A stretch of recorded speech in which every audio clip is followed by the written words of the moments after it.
All right, welcome to Business Over Brew. Nick Dar here with you. Pleased to be joined in this episode by Claudia Espinoza from Happy Hour Barbershop. Claudia, thanks for coming on the show. Appreciate Thanks for having me. Just tell us a little bit about your personal history and how you ended up becoming a business owner.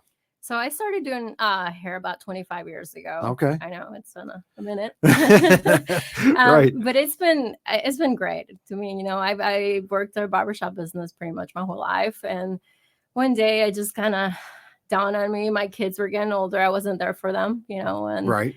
and I just decided to let's venture out. I'm ready to do this on my own. I had a great following of people Right. at that point, and long story short, I own my business now for 6 years. My customers have been super supportive. Right. It's been amazing and great journey. Did you grow up here in the area?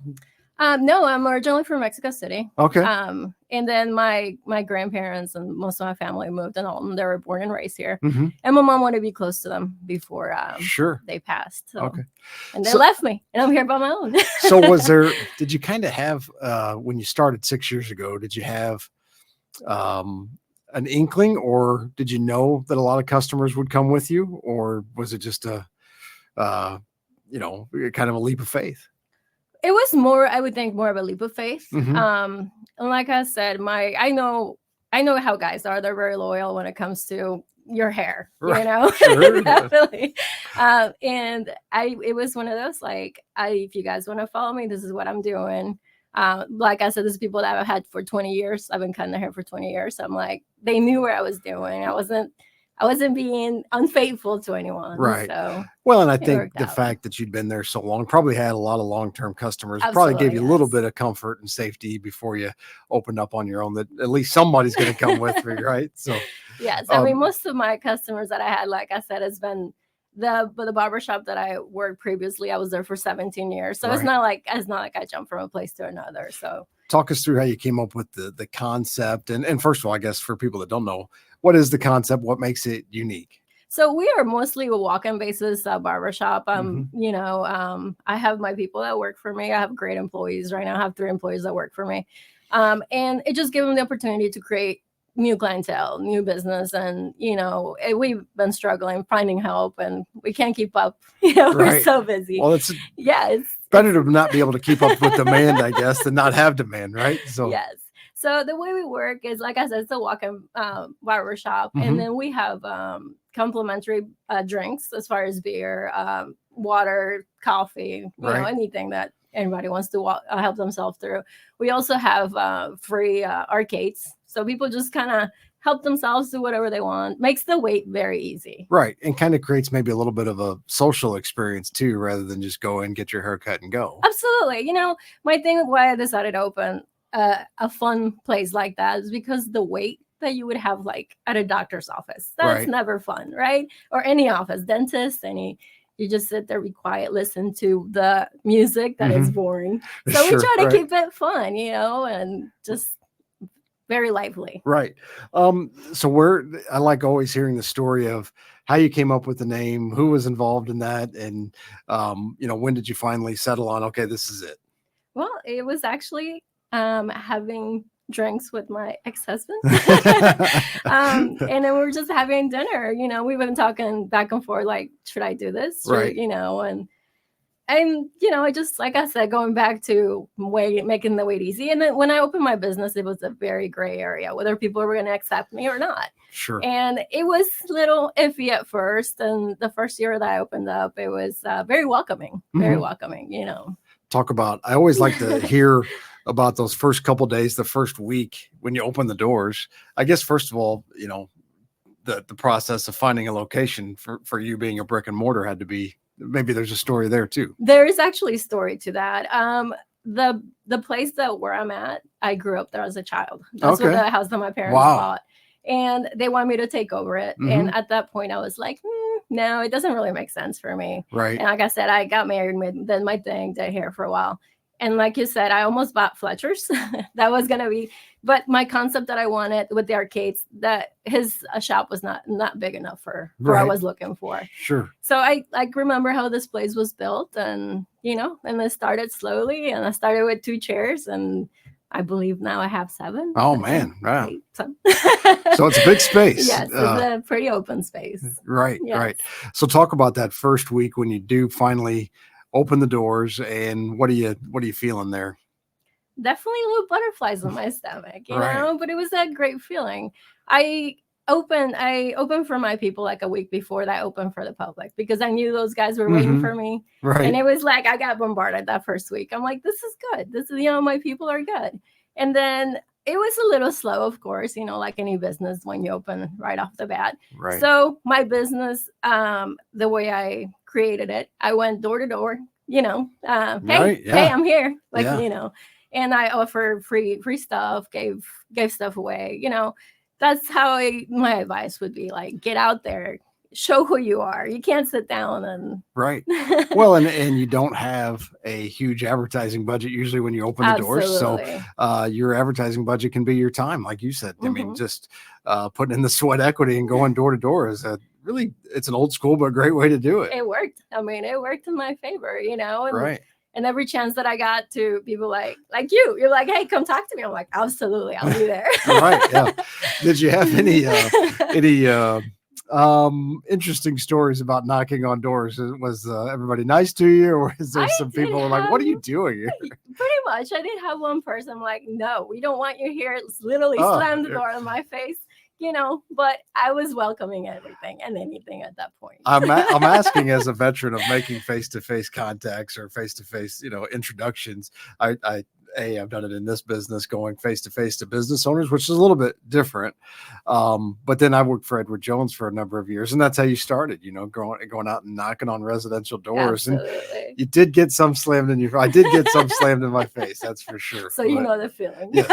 But I would say most people were fairly nice. Oh, yes. Some really nice, and some were like, you end up on their doorstep for 30 minutes talking to them. And others are just like, yeah, okay, great, buddy. Thanks a lot. Absolutely. Yeah, like I said, the community's been so welcoming to us. Right. It's been great. You said that you kind of opened the business because your kids were getting older and you wanted to be there more for them. That was kind of why I came here. I was going to say, did that work for you? Because I thought the same thing when I came back here to be general manager of the Big Z, that, well, I had worked in St. Louis. I was like, I'll be in town.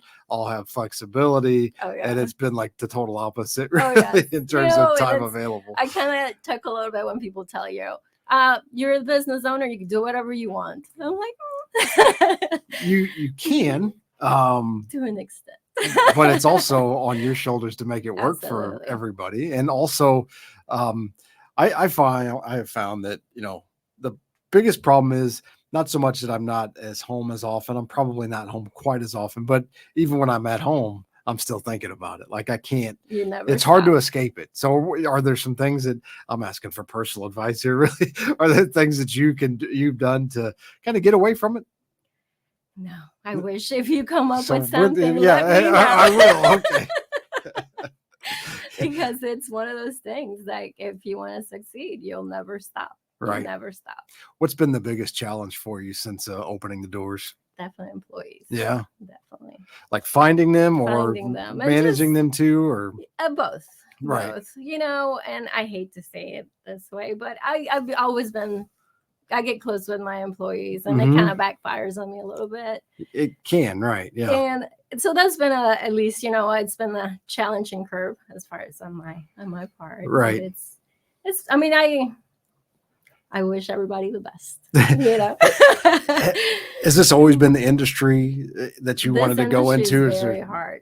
Sure. Very right. Hard. But was there ever a different career path that you considered, or was this it for a long time? No, I've always been very artistic. I wanted to do commercial art, and it just kind of like, my mom was like, well, we don't like the school that you decided to pick. I'm like, all right, so what do I do in the meantime? So to waste time, I went to do hair. I'm like, this is not what I want to do. And I kind of fell in love with it. And like I said, 25 years later, here I am. I'd like to go uncover details that most people don't think about. I don't know. I guess I'm weird that way. But talk about the process of just the education behind it, how you got started. And I think people would be surprised to know maybe what is involved in that. As far as the business, or as far as just actually the haircutting school and learning the business? I mean, it's really not much when it comes to the hair. You don't really learn much until you get out. Until you just do it, right? Yeah. You know, you got your basic, you know, learn about your skin, your diseases and all that stuff. But as far as getting out in the real world, you have to fend for yourself, you know, right. And that's pretty much, I self-taught myself how to do a lot of, you know, stuff. YouTube is amazing. You know? Sure, right. Have there been mentors in your business that have helped you out along the way? I can't say no. It's been pretty much all on your own. Me. Yeah, right. It's me. I'm positive. I've always been a positive person, and I never stop. So I like to talk to people about their daily routines too. You're a morning person, night person? What's the schedule like? I'm definitely more of a morning person. Okay. I get up at 4, do my laundry, mop my floors, and get ready for work and go on and cook dinner for my kids when I get off work, and that's it. So what time's bedtime then? If you're getting up at 4, what time do you have to go to bed? That's my goal. Right, yeah. Yeah, I can do 9, but a lot of times it turns into 10 or 10:30. It seems like after we finally get the kids to bed and things like that. Well, my kids are getting older, so now I'm like, you're on your own, kid. Right, I'm going to bed. Right, yeah, absolutely, yeah. Talk about where you see the business going in the next 2 to 3 years. Okay. I mean, like I said, the response we've had so far has been incredible, right. And I feel like I love the fact that I see more businesses with the same. As you know, the same thing that I brought in town, and everybody's kind of copying, you know, a little bit of what I'm doing. So I think that's exciting that, you know, I'm getting people motivated in that way. And what do I see in a business? I think it's just going to grow. Mm-hmm. It's just going to keep growing. Do you think about multiple locations or expanding that way, or? Well, you know, of course, it's been on the talks, but it goes back to finding help, finding the right people. Well, and you're so instrumental in the success of the business. It does make it tough to think about, well, if we open another location, that's more that you have to do. Right. So you got to find somebody to run it, really is the key. Right. And I heard this really smart saying that I said, dig deeper, not wider, you know? Yeah. So like, you have to definitely concentrate where you're at to make that happen. Right. Because if you go wider, you have so much in your hands that you can't even control what you got going on for you. Sure. Absolutely. What advice would you have to somebody that is maybe 2 or 3 years into being an entrepreneur, or maybe sitting there thinking about, I'd like to open a business? Well, it took me definitely a couple years, you know, and I feel like I'm not quite where I want to be, mm-hmm. you know, as far as I like perfection.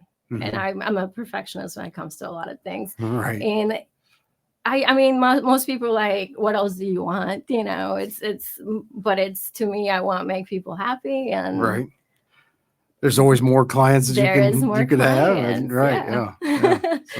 So, anything else that we didn't touch on that you'd like to cover? If people want to know more about you or walk in for an appointment, how can they do that? So we are walk-ins only. Mm-hmm. Unfortunately, I'm no longer taking new clients. Oh, okay. But yeah, we are walk-in only. Like my girls are always there. Right. And I do take clients when they come in the shop, but as far as appointments, I hit my limit. Right. Yeah. Okay. Well, that's a good place to be, I would think. Yes. So, well, Claudia, thanks so much for coming on the show. Thanks for having Congratulations me. On a really successful 6-year run, and best of luck to you in the next 6 to hopefully 40 years. So, thank you very much. Thanks, Claudia. Appreciate it. Thanks for the visit. Thanks.